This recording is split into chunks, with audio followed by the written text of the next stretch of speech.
The Severance season 2 finale left us with more questions than answers. But did you catch all the hidden clues? From subtle background details to blink and you'll miss it moments, this breakdown reveals the secret messages the creators planted throughout the episode. We'll uncover the Easter eggs hiding in plain sight, decode the mysterious symbols, and piece together what it all means for the future of Lumen Industries. Whether you're Team Innie or Outie, these hidden clues will completely change how you see the Severance universe. Mark is Coble's son? In episode 209, I proposed a theory. Mark may be the son of James Egan and a young Miss Coble. Their interactions suggest a deeper connection, and I believe it stems from a past relationship that resulted in Coble getting pregnant. Coble's knowledge of James' other relationships, especially with women in the birthing wing, is striking. He even refers to children sired in the shadows. I sired others in the shadows.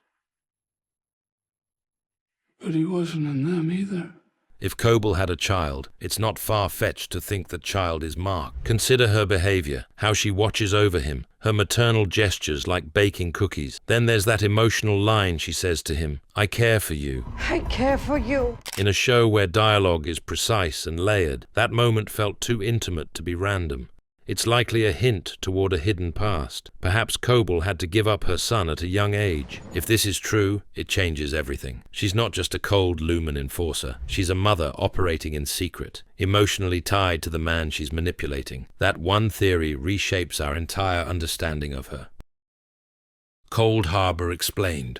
The finale's title, Cold Harbor, finally makes sense when we learn it's not a simple room, but a manufactured consciousness tailored for Gemma Scout. There are 25 such rooms, each representing a compartmentalized trauma of increasing intensity. This is part of a test for something Dr. Mao calls the barrier, a psychological firewall that protects the Audi from the Innie's emotional pain. When Gemma enters Cold Harbor, Mao greets her with, "Who are you?" Who are you? The same question asked of new Innies. Who are you? The trauma here, the death of a child. It's a brutal test. If the barrier holds through that, it can hold anything. Inside the room is the crib Mark built for their unborn child. Gemma must dismantle it, unaware of her past. If she does so without breaking the barrier, the experiment is a success. That's why Coble says, if Cold Harbor is complete, Mark and Gemma are dead. She means they're Innies, not their physical selves. And if you've completed it, Well, what? she's already dead. Still, questions remain. Why can others like Dylan or Helly work on these files? Are they refining emotion, not memory? And what about files like Cello or Chick-fil-A that don't belong to Gemma? Likely failed experiments? And Gemma's winter coat, the only clothing from her Audi life, contrasts with the 1960s attire elsewhere. Could this point to James Egan's influence, since he grew up in that era? Maybe Cold Harbor is both literal and metaphorical, a psychological limbo of grief. Gemma's escape explained. Let's unpack how Gemma escapes. We start with Audi Mark on Lumen's ground floor. He takes the elevator to the Severance floor, becoming Innie Mark. Then, using Helly's directions, he reaches the export hallway. By leaving the severed floor, he returns to his Audi self. There, he finds Gemma, fragmented into 25 severed consciousnesses. She doesn't recognize him. He's still Audi Mark, unaffected by the Cold Harbor chip, while she is stuck in a loop of trauma. When they exit the room, something clicks. Gemma begins to remember. As they race back, the elevator switches them once more.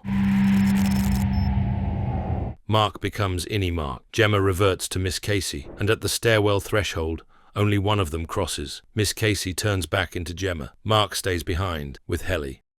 Mark's decision, and what happens next. Mark choosing Healy over Gemma is one of the finale's most powerful moments, but it's Innie Mark making that choice. Saving Gemma means the end of his existence. Why help someone tied to his captivity? I think the second you get your wife back, you forget I ever existed. He's not wrong. Reintegration is risky, and Audi Mark's identity would likely take over. Coble convinces him. Cold Harbor will kill him anyway. Saving Gemma is his only shot. Mark later earns Refiner of the Quarter, complete with animatronic Kier and a symbolic waffle party. Helly reminds him, saving Gemma is the only way he might live. But Mark doesn't just want to live. He wants to live with Healy. Yeah, but I want to live with you. It's impossible. She's Helena Egan. But they share a callback to their first conversation, Delaware, and talk about the equator, a metaphor for the severed floor. See you at the equator. See you at the equator. They meet again on that floor, the midpoint between two worlds. In the end, Mark chooses love, even if it means choosing death. The goats explained.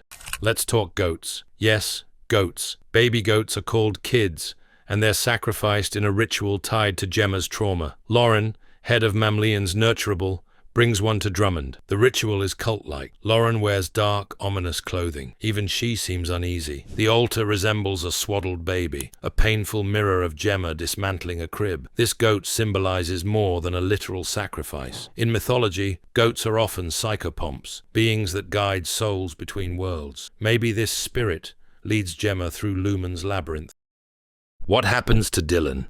While Dylan doesn't get a major arc this episode, we do get closure. Milchick hands him a letter from his Audi. It reveals Audi Dylan regrets how things turned out with Gretchen and aspires to be more like his inner self. Dylan's heroic moment comes when he shoves a vending machine to block Milchick. He's not done yet, and on his resignation form, he only writes Dylan because that's all he knows.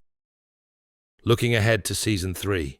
Season 3 isn't officially confirmed, but with Severance being Apple's top show and Ben Stiller confirming the writer's room is active, it's coming, and without the long delays from past strikes. Season 2 focused on Mark saving Gemma. Season 3 may flip that or spark an innie uprising as departments begin to unify. Then there's James Egan's chilling line, "I do not love my daughter."